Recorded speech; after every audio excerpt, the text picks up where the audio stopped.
What is going on, ladies and gentlemen? MooseNukem here, and as most of you know that are tuning into this video, we are less than 3 weeks away from the full release of Predator Hunting Grounds. We're going to be extensively covering this game on this channel, and I want to share with you some of my thoughts of the previous public demo, pros and cons, what I would like to see in the full release, what I would not like to see in the full release, and much more. Let's go! Alright guys, so first and foremost, I apologize ahead of time if I might seem a bit biased, but I freaking love this game, and I'm going to tell you why. But to explain my bias, I've always been a fan of the asymmetrical killer versus survival model. I've literally spent years playing games such as Dead by Daylight, Friday the 13th, and even a bit of Evolve, of course before it died rapidly. And one of the biggest reasons that I love this genre of games is because I can play them over and over and over and not get bored. Predator Hunting Grounds falls right into that category of games, and it also doesn't hurt to have the heavily nostalgic feeling that it provides, especially if you're a fan of the Predator and AVP franchises such as myself. But before I turn this video into a complete Predator love fest, I'm going to stop right there. I still have pros to talk about, and there's a lot, and cons, and there's a lot of those too. Let's, of course, start with the pros. I want to start with Predator gameplay. I have to show my respect to the creators at Ulphonic. The love and the care that was put into this character is nothing short of astonishing. From creating a character that can hold up to the fast-paced gameplay of this generation, yet keeping the nostalgic feel of the original '87 Predator intact deserves recognition. Throwing on my cloak and vanishing into the forest, looking for signs of life with my heat sensor, raining down ordnance from my plasma caster. In this game, I don't feel like I'm behind the screen controlling the character, I feel like I am the character. Next, I want to talk about the character cosmetic customization, both Predator and the Fireteam. I was a bit worried at first, especially from the Predator standpoint, that there would be a little to no customization simply for the fact that he is a licensed character, and some owners prevent developers from tweaking their property even in the slightest bit. I was completely wrong, and this is not the case. I'm the type of gamer that likes to tell a story with my character, and quite simply, I want them to look how I want them to look. Having the freedom to change and tweak everything from the mask, the armor, to the dread color is an added bonus for me and nets the game some serious style points. And that's just the Predator. The game offers what would appear to be cosmetic-only loot boxes, which, by the way, is another pro. Again, that's only from the demo, so if they'll offer weapons, gear, etc. in the future remains to be seen. I am, however, optimistic that the loot boxes will remain cosmetic-only. Another pro, let's talk about cross-platform. The game is being released on PC and PS4, sorry Xbox and Switch gamers. But one thing I've noticed in several asymmetrical games, such as Dead by Daylight for instance, matchmaking can take a long time. Whether it be a slow day for the game, region, etc. I feel like the cross-platform capability will certainly help reduce the wait times because let's be honest, as soon as we're done with a game, we're ready to jump into another. Also, crossplay can be toggled on and off. Here I go again, guys. It sounds like I'm jerking this thing off, but we'll get into the cons next, I promise. Last for the pros. Let's talk about the Fireteam.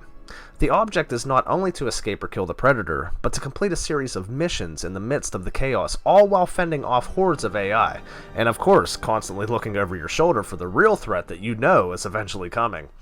The synergy and communication required to ensure that you and your squad make it out alive certainly adds to the suspense and can require some game planning, especially if you're facing a skilled opponent. So I guess I have to do it. Let's get into some of the cons. Just as a disclaimer, none of what I'm about to mention are game breaking for me, but as with any game, especially this genre, there's issues that can always be addressed. So let's dive into the graphics and frame rate for a second. Now when I say graphics, I speak for several fans that have expressed their concerns on how the game looks. I've always been one to overlook the overall scenery of a game, especially if I'm enjoying the mechanics and objectives the game has to offer. This happens to be one of those games. However, the graphics could use a little work. As most of you know, the game will be released on PC and PS4. I haven't played the game on PC. However, I can say that the graphics and overall scenery on the PS4 is pretty grainy and pretty pixelated.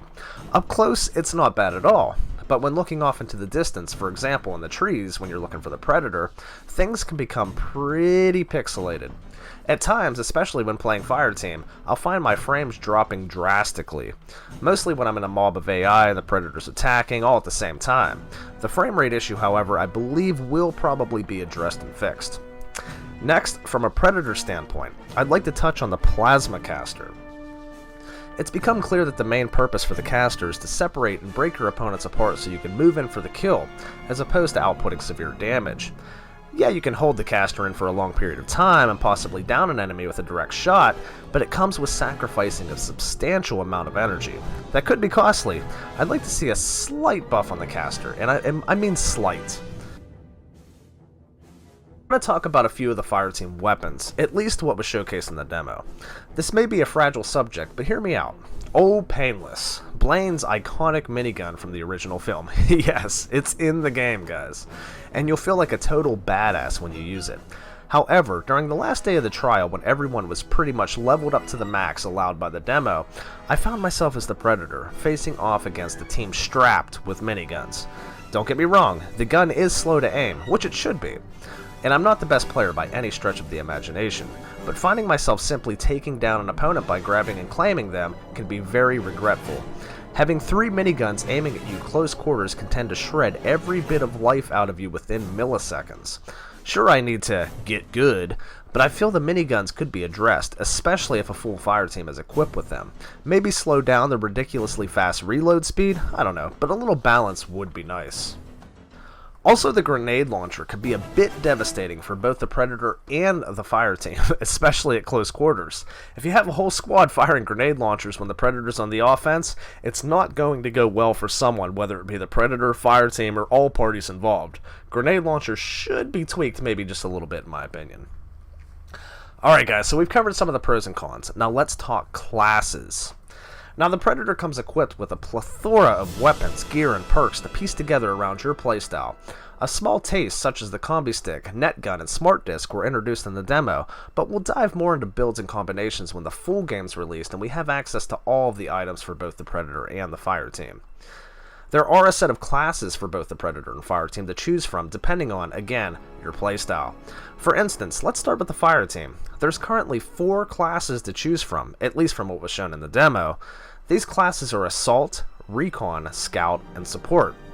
Now, your Assault is mostly focused on beginners. This will be your overall balanced build, specializing in hip shot accuracy, quick healing, and overall the easiest class to adapt to right out of the gate.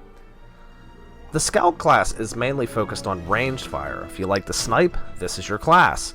This class is built for long damage at long range, however, your overall health will take a massive hit. The Support class focuses mainly on health and ammo, whereas movement speed will be sacrificed. This is essentially your tanky build. Not much has been released regarding the Recon class as of yet, but we'll cover that as soon as it's available. The Predator also comes with its own set of classes. The Hunter class, much like the Assault class for the fire team, is the most balanced class of the 4. The Hunter is aimed more at beginners because it gives you the most freedom to tweak your build to fit your playstyle. The Jungle Hunter is very similar to the Hunter class, offering versatility, and it's new player friendly as well. Also, this class boasts the closest attributes to the original 1987 Predator. Next comes the Scout class. The Scout class is built for speed and stealth, however damage output will be reduced and damage taken will be increased. Last but not least, we have the Berserker class. In other words, your tank. Your speed and stealth will be dramatically decreased, however you'll deal massive amounts of damage with your melee and withstand heavy fire. Alright ladies and gentlemen, I would love to share with you what I would like to see keep the game fresh in the long run and ensure its longevity. First, maps. Most likely there will be more map variations in the full game than what we've seen in the demo. However, we're going to need new maps over the course of the game's lifetime to keep it fresh. I've been hearing a lot about an urban type map like Predator 2 and even an Antarctica style map like AVP. Both would be incredible additions in my opinion. Next, fire team objectives. Maybe the current objectives can be expanded upon, adding new tasks to fulfill before spawning the chopper, even if it means a longer time limit is allotted. Again, I'm just going by what was showcased in a demo. There's possibility that many more objectives could be added upon full release. Let's talk about challenges. I think a great implementation would be to add challenges such as daily objectives, whether it be to kill so many fire team members with a Predator, kill the Predator so many times, escape so many times, etc., which can offer both coin and possibly, depending on the difficulty of the challenge, an exclusive skin. I'm sure there's going to be more that I would love to add to this list. However, I want to see what's all included in the full game, because who knows, maybe some of our ideas are already in the full game and we don't even know it yet. Nonetheless, that's my review slash foreshadowing slash what I want to see in the future of Predator Hunting Grounds. I really hope you guys enjoyed the video, and I hope to see you out there in this heart-pounding badass game that awaits us. As always, my friends, I would like to thank you all for your support. Please feel free to like the video and subscribe if you haven't already. Turn on the notifications and we'll be extensively covering Predator Hunting Grounds in the upcoming future. My name is MooseNukem. Stick around and rock on.